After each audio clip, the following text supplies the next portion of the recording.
आज के एपिसोड में पतिदेव जी आपसे बात की जा रही है। तो यदि आपकी वाइफ, यदि आपका हस्बैंड आपसे कोई बात कह रहा है तो आप असहमति रखिए, लेकिन अपनी थॉट प्रोसेस को ओपन रखिए। पता नहीं कौन सी अच्छी बात आपको मिल रही हो। एक दूसरे की मुस्कान के पीछे का दर्द आप समझ लें, क्रोध के पीछे के प्रेम को जान लें। मैं आपको उदाहरण दे रहा हूं, आप ऐसा करिए, आपको बहुत फर्क लगे। स्लो प्रोसेस है, साइलेंट प्रोसेस है, लेकिन इसके इफेक्ट बहुत पॉजिटिव है। अपनी पत्नी के गर्भवती होने के अवसर को जीवन की एक सुंदर घटना मानिए।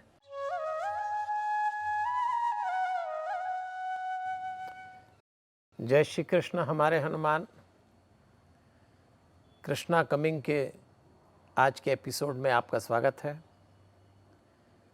और मैं उम्मीद कर रहा हूं कि आज जिस सब्जेक्ट पे हम बातचीत करेंगे उसमें आप अकेले नहीं होंगी। मैंने रिक्वेस्ट की थी पहले भी, अभी फिर दोहरा रहा हूं। आज हम जिस सब्जेक्ट पे बात कर रहे हैं, गर्भावस्था में आपके जीवन साथी, आपके स्पाउस, हस्बैंड, पति देव की क्या भूमिका है। तो जाहिर है कि उनके साथ बैठेंगे तो दोनों की समझ बढ़ेगी। इसलिए आज के एपिसोड में यदि आप दोनों साथ नहीं हैं तो तैयारी कर लें। महिलाएं एक यात्रा ऐसी करती हैं जो पुरुष अपनी जिंदगी में कभी नहीं करता, और वो यात्रा होती है मायके से ससुराल तक की यात्रा। पुरुष को ये मौका नहीं मिलता। आप जिस प्लेटफॉर्म पे पैदा हुए, बड़े हुए, आप वहीं खड़े हैं। आपकी ज़िंदगी में, आपके परिवार में, आपके वंश में और आपकी गृहस्थी में कोई स्त्री कहीं से चल के आई है, और ये जो यात्रा है मायके से ससुराल तक, इसमें वो अपना बहुत कुछ देकर आती है, छोड़ कर आती है, बल्कि मैं तो कहूँगा खो देती कभी कभी। अपना नाम, अपनी पहचान, कुल, गोत्र, ये सब छोड़ के देहरी पार करके वो आपके जीवन में आती है। ऐसा कहते हैं हमारी भारतीय संस्कृति की परंपरा में कि जब कोई मनुष्य संन्यास लेता है तो उसका सब कुछ पीछे छूट जाता है, उसका नाम छूट जाता है, और उसका जो गुरु का नाम है वो उसका नाम बन जाता है। जैसे संन्यास में आदमी का सब कुछ छूट जाता है, ऐसे ही 16 श्रृंगार में एक स्त्री उस दिन अपने घर की देहरी छोड़ के आपके यहाँ आ जाती है। मैं तो कहूँगा 16 श्रृंगार में संन्यास लेती है एक स्त्री। वो एक लंबी यात्रा करके आपके जीवन में आई है। और उसके बाद जब आपकी गृहस्थी आरंभ होती है तो गृहस्थी की जो सबसे प्यारी घटना है, पूजनीय घटना है, मैं तो कहूँगा वो है आपकी पत्नी का गर्भवती होना।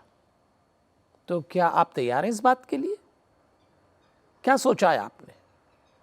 क्या एक औरत का शरीर आपके जीवन में आया है? क्या स्त्री पुरुष के देह की मिलन से एक घटना घट गई? ना ना, ये तो कोई भी सोच सकता है, ये तो जानवर भी सोच लेता है।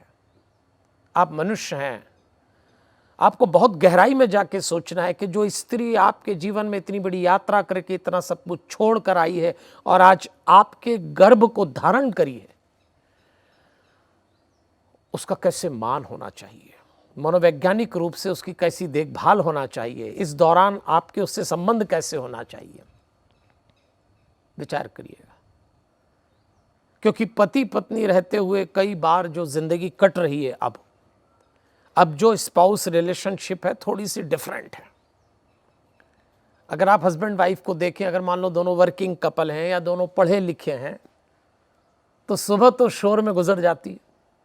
इसको भी काम पे जाना, उसको भी काम पे जाना, या एक को काम पे जाना है, दूसरा घर में है। भारत के घरों में हस्बैंड वाइफ में सुबह से ही शोर शुरू हो जाता है। भगवान न करे आपकी ज़िंदगी में ना होता हो, पर मैं एक कॉमन सीन आपको सुना रहा हूँ, जनरल सीन। फिर दोपहर को दूरियां बढ़ जाती हैं, अपने अपने काम पे चले जाते हैं लोग। बहुत कम पति पत्नी होंगे जिनकी शाम अपने घरों में एक साथ कटती होगी। आजकल तो शाम कौन घर पे आता है बताइए, और रात, इन दोनों के बीच एक अजीब सा जिसको कहते हैं ना उदासी, बल्कि कई बार तो रातें रोते रोते कट जाती हैं। तो क्या ये स्पाउस रिलेशनशिप ठीक है? मुझे इस बात की फ़िक्र इसलिए है कि अगर ऐसे ही पति पत्नी के संबंध रहते हुए आप माता पिता बनने जा रहे हैं तो आप होने वाले बच्चे पर बड़ा गलत असर डालेंगे। ये एक जिंदगी के भविष्य का मामला है।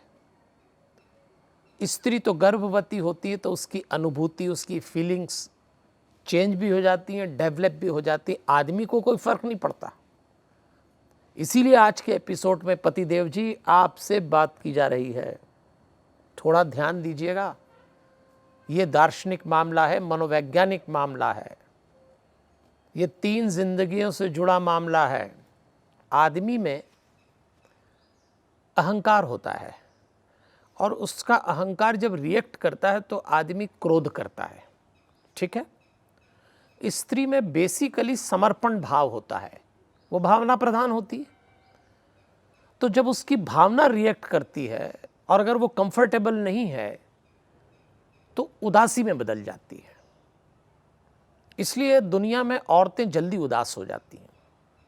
अब रिएक्ट करेंगी तो थोड़ा बहुत गुस्सा हो जाएंगी, ये गुस्से में कांपेगा, वो रोने लग जाएगी। ये एकदम गाड़ी उठा के लॉन्ग ड्राइव पे निकल जाएगा, वो तकिए में सिर रख के रोएगी। ये एक साइकोलॉजिकल घटना है, इसके पीछे दोनों का बेसिक नेचर है। तो अब ये तो होगा ही, आप पति पत्नी हैं तो कई बार किसी डिस्कशन में, किसी इशू में आप दोनों हमेशा सहमत हों, ये ज़रूरी नहीं है। लेकिन असहमति और विरोध, इसमें फ़र्क है। और चलिए मैं आपको यहीं से एक घटना में ले चलता हूँ। ये 2 शब्द ध्यान में रखिएगा, असहमति और विरोध। आप किसी बात पे अपनी पत्नी से, अपने पति से असहमत हैं, कोई दिक्कत नहीं, होना चाहिए, आपकी समझ है, आपका एक्सपीरियंस है। लेकिन विरोध करना, ये तो गलत बात है। हमारे यहाँ रामकथा में कैरेक्टर है बाली, सुग्रीव का बड़ा भाई, जिसके डर के कारण सुग्रीव ऋषिमुख पर्वत पे छिपा हुआ था, जिसको श्री राम ने मारा था, वो बाली। उसकी पत्नी का नाम था तारा। तारा को जब ये पता लगा कि सुग्रीव ने बाली को चुनौती दी है तो वो समझ गई कि मेरे पति अहंकारी हैं और लड़ने ज़रूर जाएंगे, बिना ये सोचे समझे कि सुग्रीव ने क्यों कॉल किया। और वो देख रही थी, तारा बड़ी समझदार स्त्री थी, वो जानती थी कि सुग्रीव के पीछे राम और लक्ष्मण खड़े हैं, और राम छोटी शक्ति नहीं है बल्कि परमात्मा है। तो तारा ने अपने पति को बहुत ही विनम्रता से रोका था और कहा था, मेरी बात सुनिए, मेरा अनुभव कह रहा है कि सुग्रीव अकेला नहीं है, उनके पीछे श्री राम खड़े हैं, और हो सकता है कि आपको बड़ा नुकसान हो जाए। और बड़ा नुकसान का मतलब वो ये कहना चाहती थी कि आप मारे जाएंगे। अब तारा की असहमति थी कि आप लड़ने जाएं, लेकिन बाली ने क्या किया, तारा का विरोध कर दिया। और न सिर्फ विरोध किया बल्कि अप्रिय शब्द भी बोल दिए। अरे भाई, आप असहमत हो तो विनम्रता तो रखो, बात को समझो। और जैसे ही आप विरोध करते हैं, जैसे ही आप क्रोध में आते हैं, आपकी जो थॉट प्रोसेस होती है वो डिस्ट्रक्टिव हो जाती है, आप अच्छी बात एक्सेप्ट ही नहीं कर सकते। तो यदि आपकी वाइफ, यदि आपका हस्बैंड आपसे कोई बात कह रहा है तो आप असहमति रखिए, लेकिन अपनी थॉट प्रोसेस को ओपन रखिए। पता नहीं कौन सी अच्छी बात आपको मिल रही हो, पर आप आवेश में हैं, अहंकार में हैं, विरोध में हैं, तो आप वो अच्छी बात मिस कर जाएंगे और फिर नुकसान वही होगा जो बाली का हुआ कि जान से हाथ धोना पड़ा। तो बिल्कुल ओपन चलिए। इस रिश्ते में यदि एक दूसरे से कुछ छुपाया जाएगा, इस रिश्ते में यदि कोई ऐसी प्लानिंग चल रही हो एक दूसरे के दिमाग में कि अभी तो मैं नहीं बताऊं, वक्त पे करूं, क्या ये अच्छी बात है? धोखा नहीं है अपने जीवन साथी के साथ। बस यही बात वहां तक इफेक्ट करती है जब आप हस्बैंड वाइफ से माता पिता होने जा रहे हैं। वैसे ही टफ टाइम बिता रहे हैं आज हस्बैंड वाइफ, यदि दोनों पढ़े लिखे हैं, वर्किंग कपल हैं, दोनों के पास अपनी अपनी जिम्मेदारी है, तो क्या दौर आया है देखिए आप। तो जो मैं आपसे कहना चाहता हूँ वो ये है कि आप दोनों के बीच में ऐसी अंडरस्टैंडिंग डेवलप हो जाए कि एक दूसरे की मुस्कान के पीछे का दर्द आप समझ लें, एक दूसरे के मौन के पीछे के शब्द को सुन लें, क्रोध के पीछे के प्रेम को जान लें और बीमारी के पीछे का कारण आपको समझ में आ जाए। तब जाके ऐसा लगता है कि लेवल ऑफ अंडरस्टैंडिंग डेवलप हो गया है। ऐसा होता है, ऐसा मैं नहीं कहूँगा, कई कपल ऐसे हैं, कितना कुछ जानता होगा वो शख्स मेरे बारे में कि मेरे मुस्कुराने पे उसने पूछ लिया आज क्या गम है। इस लेवल पे आप अपने स्पाउस को समझें, तब उसकी गर्भावस्था इतनी, मैं कहूँगा, मैच्योर होगी, इतनी फ्रूटफुल होगी, सेफ तो होगी ही, कि सीधा असर आपके बच्चे पे पड़ेगा। और कोई ऐसी बात नहीं कर रहा हूँ कि जो ना हो सके।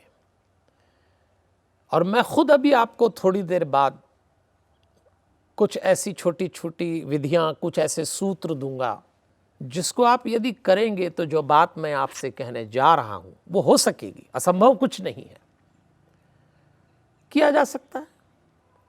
तो जैसे मैंने आपसे कहा, देखिए, अगर आप समझ नहीं रखेंगे तो विरोध करेंगे, विरोध करेंगे तो क्रोध आएगा, अपमानित करेंगे अपने स्पाउस को, जो रावण ने किया। रावण बहुत पढ़ा लिखा था। मुझे लगता है कि आजकल जितने पढ़े लिखे लोग हैं उससे 100 टाइम्स ज़्यादा पढ़ा होगा। पावरफुल था और सबसे बड़ी बात, योद्धा था। जब उसकी लाइफ का ग्राफ ऊंचा जा रहा था तो अद्भुत था रावण, लेकिन चूक गया अपनी फैमिली लाइफ में। आपका बहुत पढ़ा लिखा होना, आपका बहुत टैलेंटेड होना उस समय काम नहीं आता जब आप किसी स्त्री के साथ पति होते हैं, जब आप किसी पुरुष के साथ पत्नी होती हैं। वो बिल्कुल अलग ट्रैक है, एकदम साइकोलॉजिकल मामला है। आपको उसको बहुत ही इमोशनली मैच्योर करके लेना है। रावण ने वो बात बोली जो आज भी अधिकांश पुरुष अपनी पत्नी को लेके बोलते हैं। अगर आप अपनी पत्नी से सहमत नहीं हैं तो खिल्ली क्यों उड़ाते हैं? रावण की पत्नी का नाम था मंदोदरी। बड़ी समझदार औरत थी। उसने अपने पति को यही समझाया था कि ये जो युद्ध हो रहा है ये ठीक नहीं, आप सीता जी को वापस कर दीजिए। तब रावण ने कहा था, नारी स्वभाव सत्य सब कहई। स्त्री के स्वभाव के लिए सब लोग बिल्कुल ठीक ही कहते हैं। अवगुण 8 सदा उर रहे। नारी के भीतर 8 अवगुण रहते हैं। अब ये देखिए, रावण कह रहा है, हैं? कौन से 8? तो साहस, अनृत, चपलता, माया, भय, अविवेक, असोच, अदाया।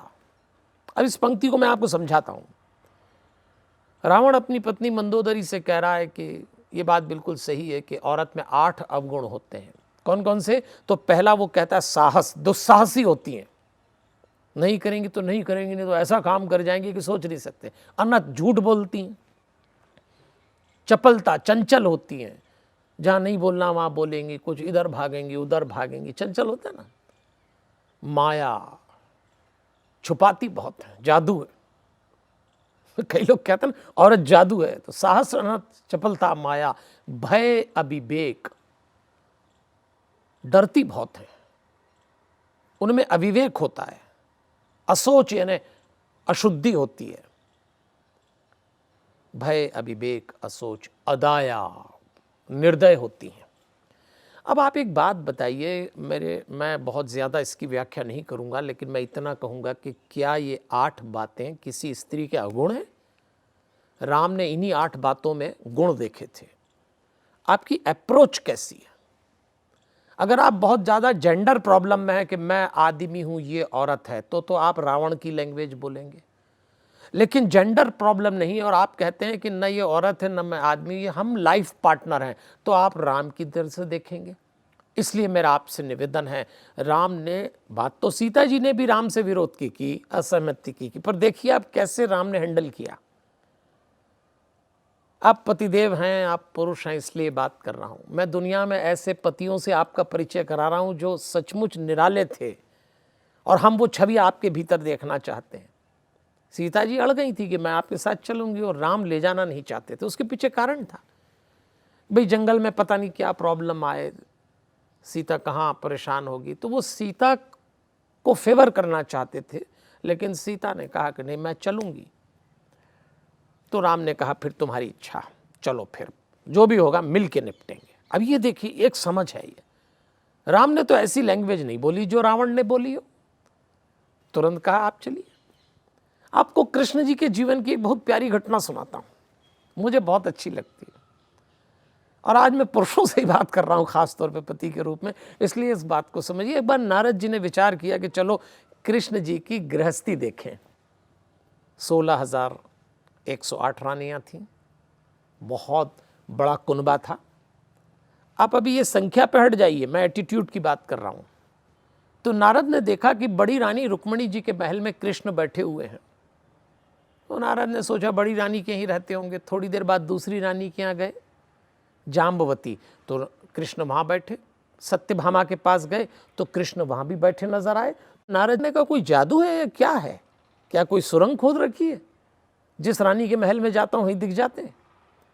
अब मैं आपको सिंबॉलिक वे में ये स्टोरी बता रहा हूँ, आप इसको इसी रूप में लीजिएगा, हमें मैसेज लेना है। नारद जी ने कृष्ण से पूछा कि ये क्या मामला है। तब कृष्ण ने कहा, नारद जी मेरा एक सिद्धांत है, मैं जब जिसके साथ रहता हूँ उसका होके रहता हूँ। मैं जिस पत्नी के साथ, तो मैं पूरा पति होके रहता हूँ। बच्चों के साथ पिता होके रहता हूँ, अपने माँ बाप के साथ पुत्र बन के रहता हूँ। बस हम लोग यहीं चूक जाते हैं। आज अपने घरों में, अपनी फैमिली लाइफ में हमारा डुअल कैरेक्टर चलता है। पत्नी के साथ बैठे हैं लेकिन दिमाग में बिजनेस चल रहा है, मीटिंग चल रही है, मोबाइल चल रहा है, उसकी बात सुन भी रहे हैं तो अवॉइड कर रहे हैं भीतर ही भीतर। जब जिसके साथ रहें पूरी तरह रहें। मुझे ये बात कृष्ण से बहुत अच्छी लगती, आपसे भी निवेदन, और ख़ास तौर पर प्रेगनेंसी के टाइम 100% वहीं प्रेजेंस रहें।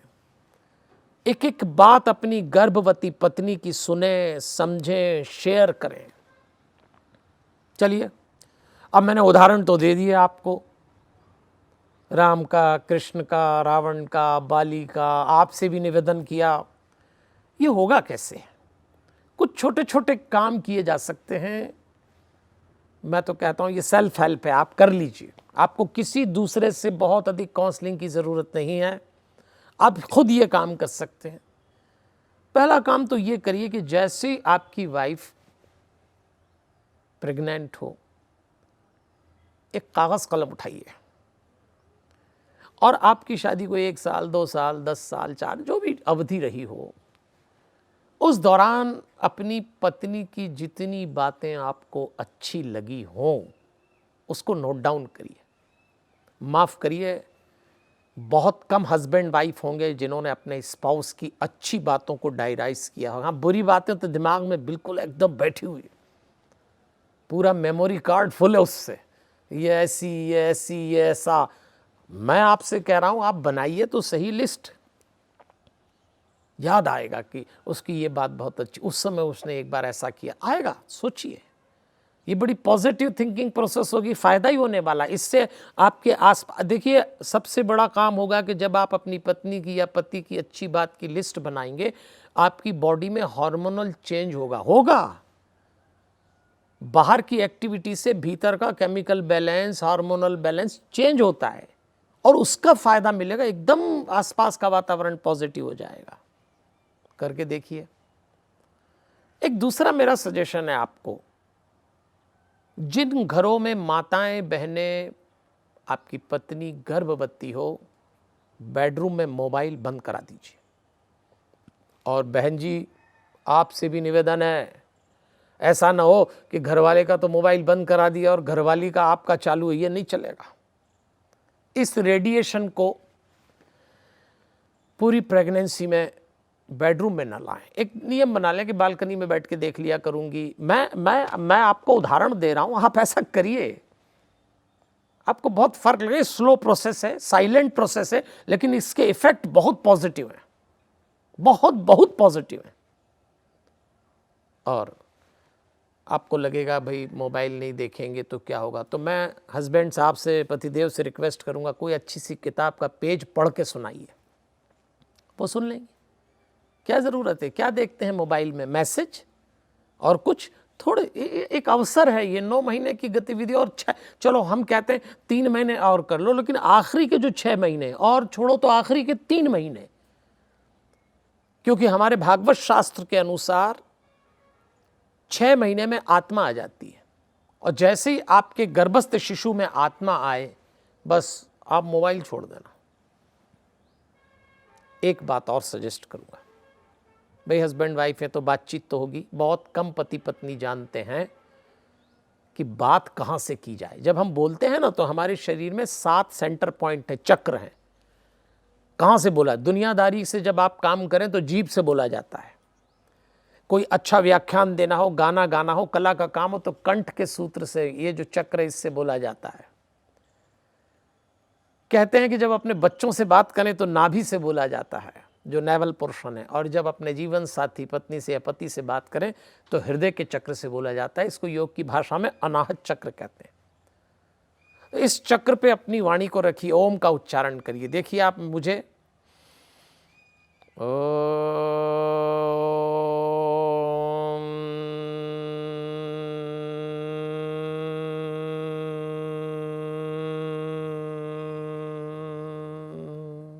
ये जो मैंने ओम की ध्वनि उच्चारित की है, ये मैंने हृदय पर ध्यान रख के की है। आप भी अभ्यास करिए, चारों जगह करिए और फिर सबसे ज़्यादा यहाँ करिए। उसके बाद जब आप अपनी पत्नी से या पति से बात करेंगे, आप खुद पाएंगे कि बातचीत में एक मिठास, एक समझ, एक अपनापन उतर आया। तो आज इस एपिसोड में मैं आपसे यही बात करना चाहता था, अपनी पत्नी के गर्भवती होने के अवसर को पूजनीय अवसर मानिए, भगवान का वरदान मानिए, जीवन की एक सुंदर घटना मानिए, और जीवन की सुंदर घटनाओं में अप्रिय काम नहीं किए जाते, अशांति के काम नहीं किए जाते। अच्छा देखिए, मैं अपनी बात पूरी कर रहा हूँ तो आपसे एक बात कहना चाहूँगा। आप इस एपिसोड को, कृष्णा कमिंग के इस अभियान को केवल एक कार्यक्रम न माने, ये एक अनुष्ठान है, मानवता की दिव्यता के प्रति अनुष्ठान है। आप इस समय गर्भावस्था में एक दिव्य रूप में हैं, और इस अनुष्ठान को हम और आप मिलकर मानवता की सेवा के लिए कर रहे हैं। इसी भाव से सुनिएगा, समझिएगा और जिएगा। हमारे हनुमान। जय श्री कृष्णा।